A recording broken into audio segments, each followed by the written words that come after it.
Hi, everybody. I'm Laura, And I'm Allison.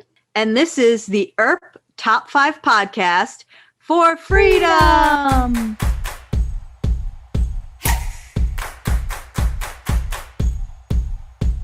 On today's episode, we're going to be talking about episode 410, Life Turned Her That Way. Yeah. And boy, This did is- it. Yeah. This is a jam packed episode of everything we've been wanting to. I think I asked for a little too much. Yes. Be careful what you wish for. This is kind of the beginning of the end, wrapping up the story arcs for this season. And boy, did we have a lot of stuff to go through. Allison, why don't you start us off with your first top moment?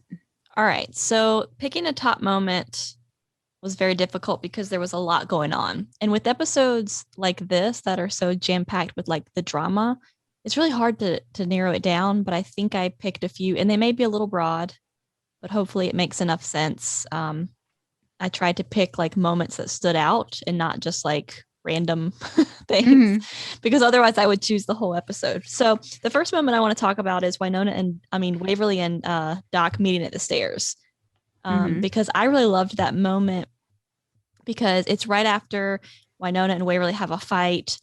And even though Wynonna and Doc have been fighting, you can tell, and it seems that Waverly and Doc still have this close relationship. She calls him up and she's like, "Hey, go to our place." And I love that they have a place.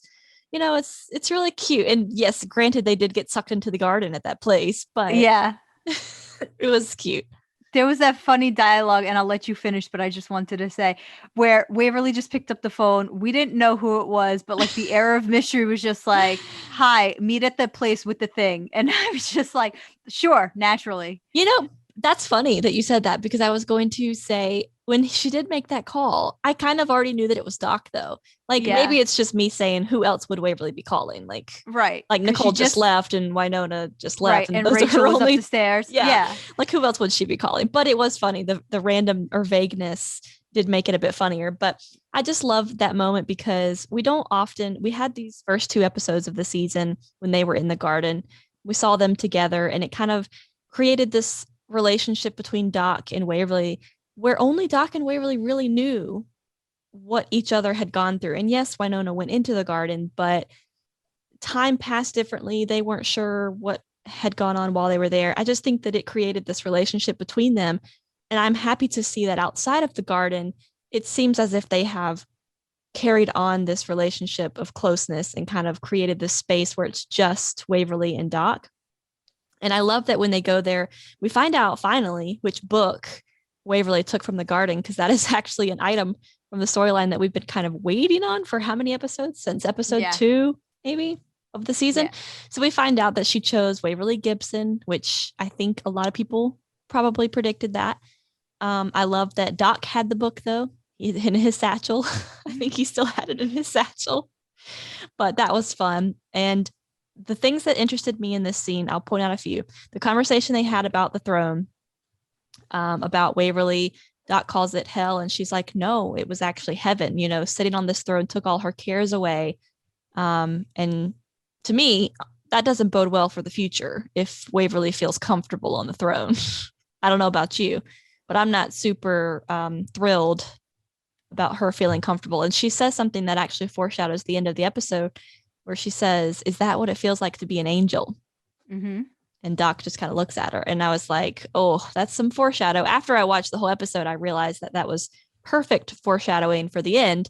But then Remy and Dallas, the demons, show up and, you know, they want to eat Waverly, I guess. And Doc tries to protect her, tells her to run. But, you know, it was a lot packed in that scene with them too. But I really loved just them having that moment together. And so I'd like to know your thoughts on it. Yeah, I definitely pegged that scene as a moment. It wasn't one of my top 5, but I agree with everything you said. I love that they met up. I love that they have this bond together about the garden. And the fact that Waverly is entrusting Doc to hold the book, because she didn't want Wynonna to see it, and then get the wrong idea. The fact that the book says Gibson on it, I know we've talked about this when we first saw the book, because Wynonna also mentions to Rachel a bit later on, she's like, no, you don't want to be an Earp. A Gibson, maybe. That's who you want to be. And so I really feel like they're drilling home this kind of Gibson. Is Aunt Gus coming back to purgatory? I don't know, or Mama. But True, they're really drilling in this like Gibson thing. And yeah, I agree with you how Waverly and Doc seem to be remembering or seem to have had different experiences in the garden, where Doc is all like, no, the garden was full of deception, and Waverly's like, no, it wasn't like that for me. It was heaven, like sitting on the throne. It took all my cares away and things like that. So it will be really interesting to see where that goes, and how the book, it's not written, and right. see, It's still empty. yeah, and see how or why the book actually gets written. Yeah, and there's a lot of talk about the garden again, in the most recent episodes, with the fog coming from the garden and then them meeting at the stairs and the book from the garden. And so you have to assume that something else is coming. There's the way this show works is, if you mention something a few times, it's probably likely that you're going to see it. You know what I mean? Like, that's kind of how sci-fi drama works, is you kind of get a bunch of foreshadows before you actually see the thing. So I'm curious as to whether the garden's going to come back, or are they going to go back to the garden? Is someone going to come out of the garden? Are they going to need to go back? I mean, where's Eve? Is she going to get shoved back into the garden? Like, there are a ton of questions I have. And we'll probably get answers to none. And rightfully so. Yeah. So I guess my first moment stems from that, where Waverly gets lost in the fog. And at a certain point, Wynonna comes upon Remy, and he says that BBD took Doc and Dallas, but it's nothing like what happened to your sister. And she's like, what happened to my sister? Blah, blah, blah. The fog took her. So Wynonna then assembles the team, of Nicole and Rachel to go and track down Waverly in the fog. And she calls upon Casey for help. But Casey, who knows how to make it through the fog, he can take one of them, Wynonna or Nicole. And this was my favorite moment, was that this argument between the two, and Nicole saying, it's my effing turn, Wynonna. And I really felt that with Nicole. And, the past episode, I believe it was episode 8, where Waverly and Wynonna had the day together. And at the end, Waverly was just like, Nicole's my person now. And that might be hard for somebody like Wynonna to just, step aside and let somebody else take control. But I feel like I knew where Nicole was coming from this time around. Yeah. The last time she let Wynonna go in after Waverly, they were gone for 18 months. Which she reminds Wynonna of that. She says, I was alone last time and I'm not doing it again. Right. And that's what it was. She's like, I think that's what her catalyst was in saying that. It's like, I don't want you to go in there and maybe another 18 months goes by without it. It's my turn. I don't want to be left behind again. I want to be the one to. I don't really think it was about saving Waverly. I just think it was about, yeah, I think like, right. Not being left out, not missing her again for 18 months, not being like abandoned again, in a sense. Yeah, it's almost as if Nicole knew that even if she went into the fog, it could be dangerous and she could not come back, but it's possible she would get to Waverly and that would be enough. Like, if they were stuck in there together, that would be enough for her, but she just didn't want to be alone. Yeah. Or, I mean, even worse, Waverly being stuck in there and she loses her memory. And then when she does come out, she doesn't remember Nicole. If Nicole was the one to rescue Waverly or go in after Waverly, Nicole would be the first one that Waverly sees if that were to happen. Yeah. I really liked that moment, and it's actually on my list as well. So I'll add to it. But the whole back and forth between Wynonna and Nicole at that moment, it started off a bit comical because they're like, oh, she's my sister. Oh, she's my fiance. And Wynonna's like, well, if it were legal to marry my sister, I would have done it already.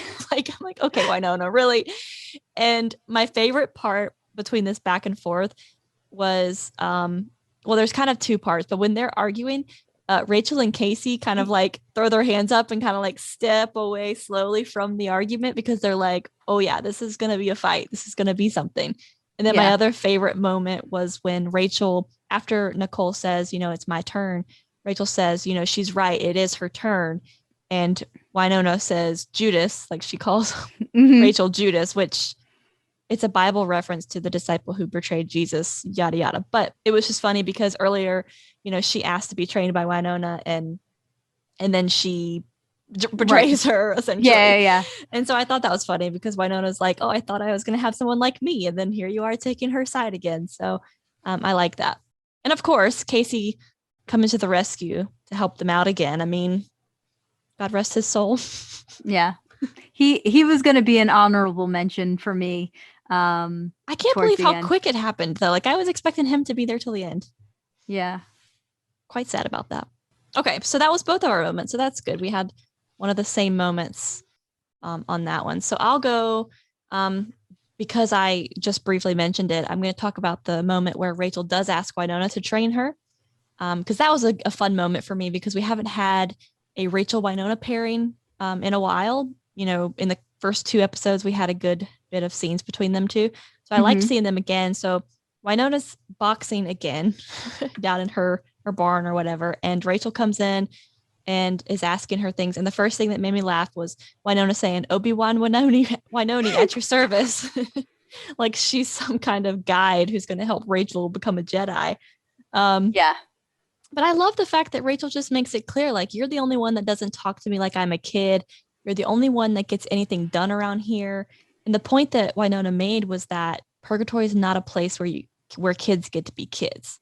And that Hmm. was kind of like two things: sad because Wynonna never got to be a kid because she's been dealing with demons her whole life, and two, she couldn't raise her kid in purgatory. So Hmm. she had to send Alice away because kids can't be kids in purgatory.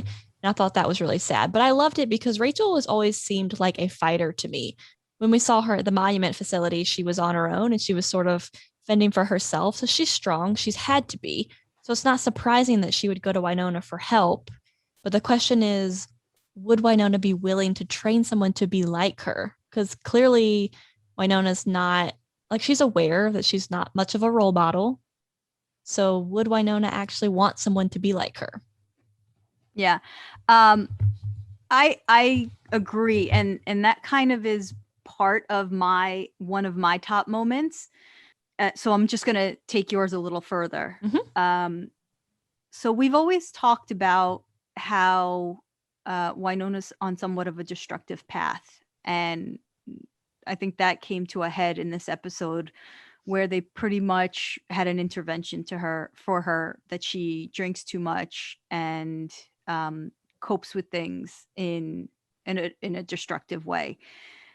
And so when Rachel comes up to her and asks her to train her, now this is after that fight with Waverly and Nicole, but mostly with Waverly, where Waverly pretty much compares Wynonna to their alcoholic father.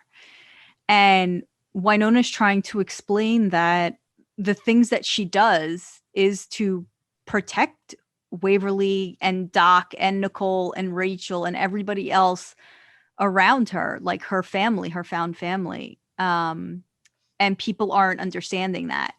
And so like she's a loner now. She's doing this on her own. Um, but when they are training and they go into the woods and they start to train her and Rachel, again, she's not really training her. She's kind of just like doing it as like lip service almost. Like she's not really training her because she doesn't want, Rachel to be trained, and what would happen if she got hurt or whatever. She doesn't, I don't think she's taking it seriously to train Rachel, because she doesn't think that Rachel can handle what it comes down to. And so this is really the point that I'm trying to make, in that at the end, when Casey meets his demise, it hit Rachel really hard. They were just developing this like friendship, and she can't kind of cope with it. She says to Wynonna, she says, "Is this what it's like for you all the time?" And Wynonna pretty much says, "Yeah, it's like I've kind of learned how to deal with it, but I don't think other people can deal with it the same way I do." And actually, Jolene, spoiler alert, when Jolene and Waverly are in the cabin, Jolene shows Waverly all of the hash marks on the wall, and of all of the kills that Wynonna has had to kill to protect Waverly. Some were demons, some were not. And she says to Waverly, she says, "Imagine the weight of all that blood on your hands," in reference to Wynonna. So at the beginning of the episode, everybody was kind of like, Wynonna has a problem. She's not dealing with this stuff, but she is actually dealing with it and coping with it the best way that she knows how, because no one else is going to do it. Mm-hmm. And I think by episode end, I realized anyway that she has taken on a lot on her shoulders that she doesn't tell anybody about. Yeah. And the other thing is that she lets people go on assuming that she's just like this drunk, whatever. So I really found that to be a really poignant moment. Yeah, that moment when Rachel kind of sits there and realizes that the pain and the anguish and grief that she's feeling at that moment is what Wynonna experiences every time she has to do this. I mean, Wynonna has put down more family and friends than anyone. So if you feel that way with one friend, imagine what Wynonna has been feeling. And yes, like everyone that she's around has just sort of assumed that the montage at the beginning even gives you that impression that she's just waking up, shooting, killing, waking up, drinking, shooting, killing. But that's not at all what Wynonna is doing. Wynonna is literally hanging by a thread, trying to hang on to any sense of the world that she has. And I think that Waverly is that thread. And so, Rachel finally realizing it in that moment, I think is also really important. And I also think that there's a moment in that sort of same time where Wynonna got really, I guess, scared, and Wynonna was like saying, "I can't lose her," or something to the walkie-talkie with her and Rachel sitting there. And then Nicole kind of like pops in through the other end, and she's like, Waverly knows that you love her, like, because Wynonna was feeling guilty about the things that she said to her in that fight. And I think that everyone around Wynonna, because Rachel realized it, and I think maybe Nicole realizes it from kind of hearing that moment through the walkie-talkie, that Wynonna's not just drinking and killing, like she's dealing with it the best that she can. Yeah. Like it's not easy. And I think that even as a viewer, we've kind of just thrown jokes at it and kind of laughed it off. Like, oh, Wynonna's being reckless again. But at the same time, when you look at like what's actually happening and what she's actually gone through, it's like, I'm surprised she's still standing. It's amazing. Yeah. My next moment, we just mentioned it a little bit, was Waverly and Jolene in the cabin. And it's just...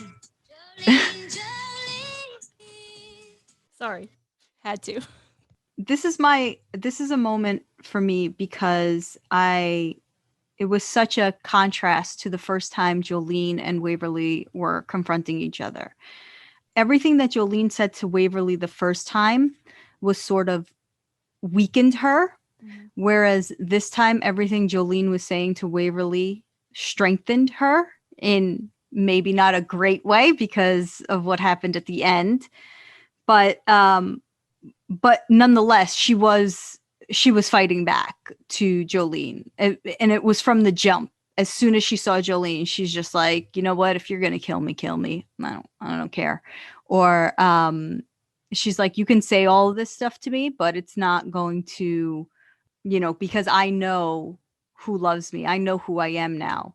And I thought that was a very poignant moment in just the trajectory of Waverly's character. She didn't doubt, because she saw Nicole come and save her. She knew that Wynonna was probably not too far off. Right. She didn't doubt the love that these people had for her. But she didn't want to break free of this angel/demon stuff that Jolene was telling her about. That's really what she was trying to hold in. And I think we still have a ways to go to figure out like what exactly happened in there. We know that Jolene and Waverly are connected. But the thing about them being connected, though, they're connected on a physical level, because when Waverly fights back, physically fights Jolene back, she pushes her into the coat hook, and that's when Waverly's shoulder opens up, and Jolene is able to pull out the feather because they were connected. They're connected. Like, I wonder if that when Waverly picked up Peacemaker and pointed at Jolene and it burned Waverly, if it did that on purpose, because if Waverly shot Jolene, then it would hurt her physically. And so that's why Peacemaker burned Waverly. But we have, there's so many theories that we can go, but we don't theorize here, so we'll move on. I mean, it's hard not to talk a little bit about it, but so one of my moments for this episode was also the return of Zoe and Jolene. I just love her so much, and I was pleasantly surprised. I know that a lot of people were watching the episode and actually saw Zoe's name appear in the credits in the beginning. I actually missed it. So whenever she did pop up, it was actually a surprise, and I loved that. I know that a lot of it is probably just circumstantial, like it was easy to get her to film this way, but the fact that Jolene had blonde hair, I'm just going to create my own theories for that, because I know there's probably literally no reason for it. It's probably like they didn't have time to dye Zoe's hair, but like my theory is that as Waverly becomes darker, Jolene is becoming lighter. Oh, okay. And so Jolene's hair was dark the first time she came to Waverly, and then now it's lighter. Honestly, literally could just be Zoe didn't have time to dye her hair. Right. Or she came straight from filming Jan, which she did. So anyways, not a huge theory, but that moment, that whole, like all of those scenes between Zoe and Dom were just, again, some of the best performances that I have seen. Like those two work so well together. And was anyone else a little like scared or turned off by the way they got so up in each other's faces during a pandemic? I was. Because I was like, you're spitting on each other. Where's your face mask? Where's your shield? Like, obviously they get tested like 5 times a week probably, and they're fine. But because I am traumatized myself from the last year, seeing them so close together, I was like, oh no, they're so close. But one thing I wanted to mention that you kind of brought up was the whole Peacemaker thing. And I noticed that it didn't burn Jolene immediately when she pulled it out of the purse. She played with it for a minute and she was like, what's this? This is Wynonna's gun. And then it burns her. And so I wondered if there's a reason it took a little bit of time. And then also, like you mentioned, when it did burn Waverly, I wondered if that was because Waverly was no longer worthy. Like, is she tapping into the darker side? And that's why Peacemaker's like, no, because it didn't work for Waverly when she held it at Remy and Dallas either. So it didn't shoot. It didn't work for her, but it didn't burn her. But Right. if we go back to the end of season 2, when she held it to Rosita, it zapped her. It didn't necessarily burn her there either. So it's very weird. We've always discussed like that Peacemaker, not you and I on this podcast, but just like in general, like a fandom kind of discussion has been like Peacemaker is kind of a sentient being. It zapped Wynonna awake when she fell asleep after in 207 or Yeah. whatever, the sleepy episode. Mhm. So it kind of is a Yeah. guiding force. So I think hopefully we get some kind of info on Peacemaker. I think I doubt it though. There's 2 episodes left. Yeah, I doubt they're gonna dive into it. It's kind of just one of those things where it happened. There's a second floor to the homestead. You don't question it. Yeah. It's like this. It helped out. So yeah, that all of those Jolene moments were really good. I think like we referenced before, everyone in this episode sort of comes to the realization by the end that Wynonna does what she does to save everyone. And I think the Jolene conversation just made Waverly aware much more of what Wynonna does. Cause like you said, the hash marks on the wall, and even, when Jolene is like, aren't you getting tired of playing the damsel in distress? And Waverly's like, I don't play the damsel, and Jolene's like, do you just not want the burden of being a hero? And they go through this whole conversation about, well, you didn't stop Bulshar. And then Waverly's like, I knew Wynonna would save us, and she did. So it's like, even though they say all these things about Wynonna, they do rely on her to save them. So it's like, you have to think like, you guys are the ones relying on her to make these choices. You're the reason she is the way she is. She's killed that many people to save Waverly. Yeah. You have to wonder if it took Waverly this long to realize that Wynonna is the way she is because you're Waverly and she's trying to do it for you. So it's good that you said that, because that kind of segues into my next moment, which is after Casey and Nicole go into the fog trying to save Waverly, and Casey gets pulled out unresponsive, and Nicole gets lost in the fog. Wynonna has to go to plan B, and that is to go to BBD and find the resources. Now she knows that BBD took Doc, and she needs to go find Jeremy because Jeremy was working on a serum or some sort to save them from the fog. And when she gets to the cell, the new BBD agent, let's just call him douchebag McDoucherton. He has a name, but it was forgettable, so I don't remember. It's Graham. Okay. I'll say it's Graham. But it's like so like Graham. It's like whatever. He's like mentioning like he wants to keep her on as like a soldier / asset, and she's like one of his greatest assets, and we're like, dude, we've never even met you before. Like, and then he also says that he doesn't know who Jeremy is, whether or not that's BS or if he does. Anyway, they're all in the jail cell, and Wynonna and him make a deal where she can get Jeremy out of the jail cell, and she sees that Jeremy and Doc are together, and she has to make a choice. She says she needs both of them, and Graham says that she only gets one. So at that moment, there's a little bit of unspoken apology between her and Doc. She does say, I'm sorry for everything or for certain things to Doc, but there's also that hurt where she doesn't choose Doc to help her. She chooses Jeremy. But then this is where it gets interesting. She looks over and she sees that Cleo is also in a jail cell. And she decides that she wants Cleo instead because she has to find her way. And it's actually smart thinking on Wynonna's part. She doesn't have a way to navigate the fog. But if she sends a Reaper after Jolene, that the Reaper will bring her to Jolene. The Reaper will find her. It's pretty fast thinking, if you ask me. It was. She picks Cleo as her like person, and they leave. Now, Cleo, for her part, she wants out. She has this curse now. She has this burden, her own family burden, and she wants to leave. She wanted to leave the Ghost River Triangle. That's what she was doing at the beginning of the episode. She was trying to get papers in order to get out.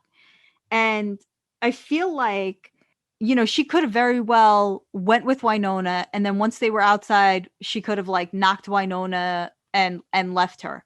But she was willing to help Wynonna, maybe because she sees that Wynonna is also trying to that also has this burden. Like they're very similar in a lot of ways. Yeah. But anyway, in the end, so like they help each other out with Billy leading the way to save to get to Jolene and Waverly in the cabin.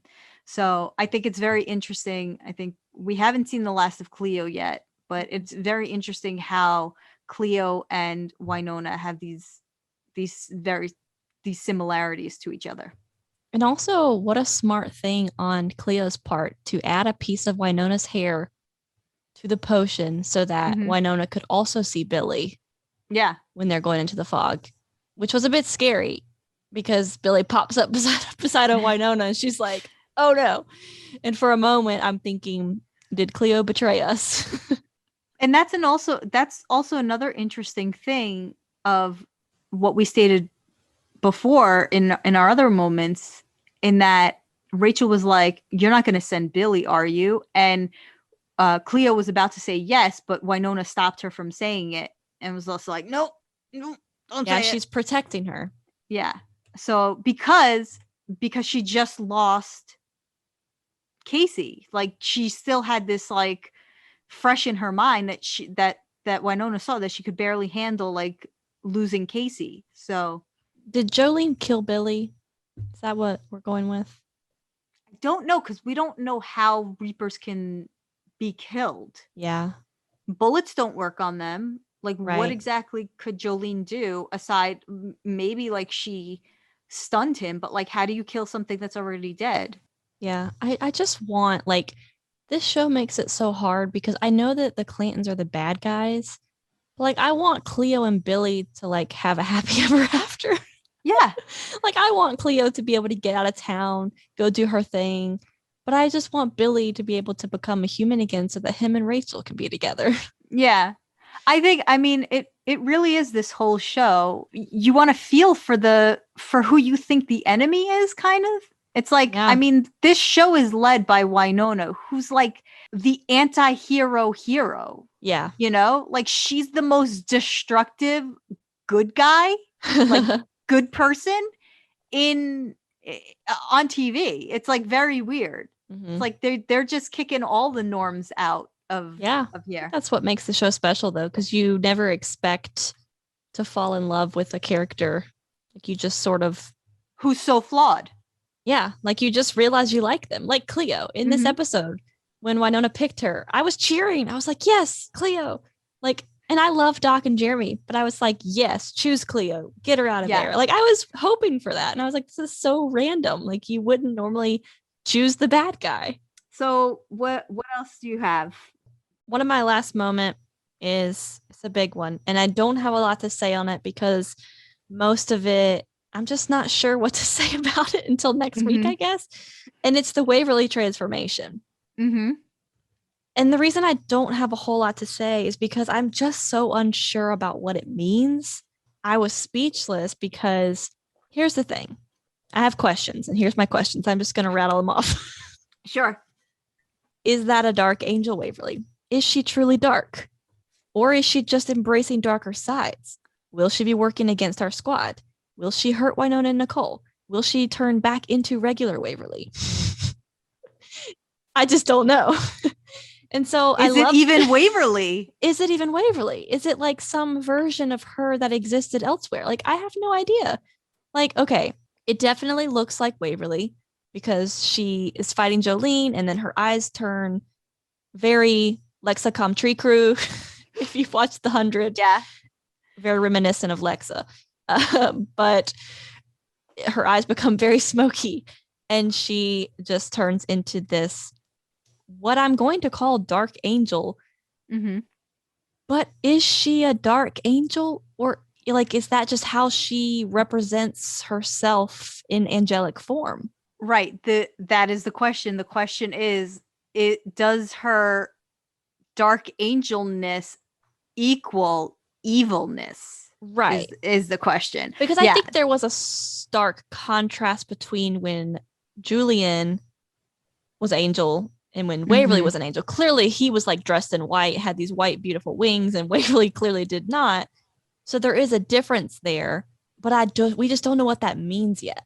So Yeah. like everything I can say, none of it makes sense because I just don't know. Yeah. This is really a put a pin in it and hopefully we'll answer these questions. Yeah, it's going to be a top moment in the next coming episodes. Just wait.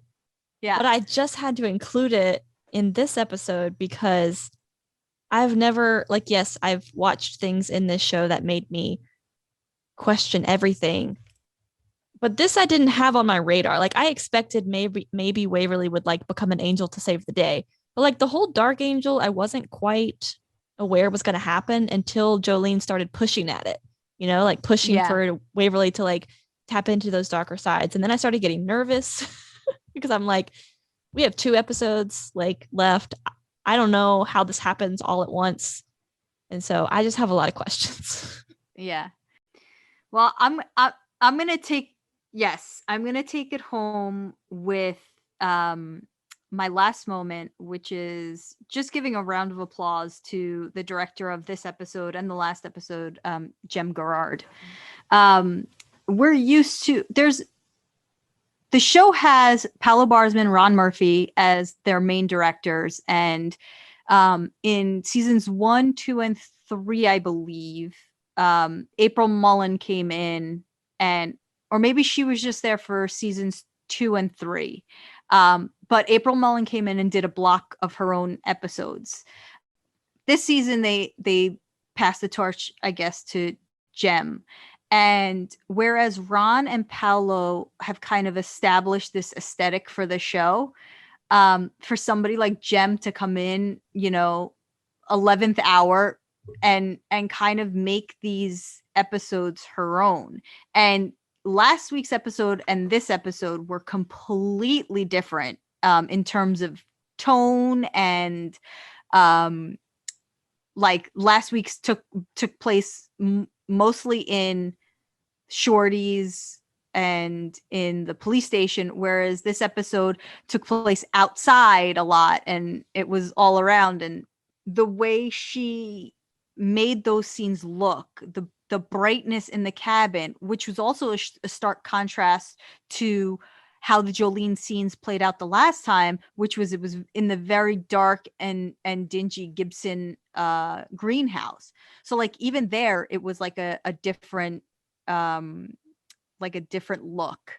And I think she really kind of brought this freshness to the episodes. And if these episodes did air or did film and did air in the way they were supposed to without COVID, like if they were supposed to air and film and whatever, I still think at this point in time, there needed to be that kind of place where then the next 2 episodes, the final 2 episodes could be catapulted to finish. Mm-hmm. And that's a good that was put on Jem's shoulder, who's never directed episodes for the show before.